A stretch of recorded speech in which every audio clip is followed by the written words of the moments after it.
మేము శాసనసభ వేదికగా ముఖ్యమంత్రిని ఒకటే అడుగుతున్నాం, నీ అయ్య జాగీరా తెలంగాణ, నీ అయ్య జాగీరా కొడంగల్, భూమి ఇయ్యా, నా సొంత భూమి నేను ఇయ్యా అంటే జైల్లో పెట్టేందుకు ఎవరు నువ్వు? నియంతవా, రారాజువా, చక్రవర్తివా? ఏమనుకుంటున్నావు నీకు నువ్వు?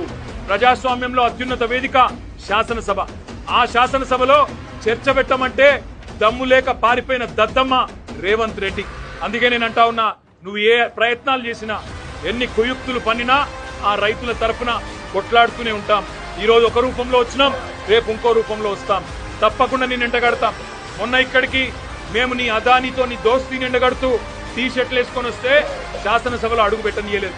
ఇవాళ లగచర్లలో జరిగిన దాని మీద చర్చ పెడదాం రండి. ఈ అర్ధరాత్రి అరాచకాలేంది? ఎందుకు ఆ గిరిజన ఆడబిడ్డలను దౌర్జన్యం చేసి భయపెట్టే ప్రయత్నం చేస్తున్నావు?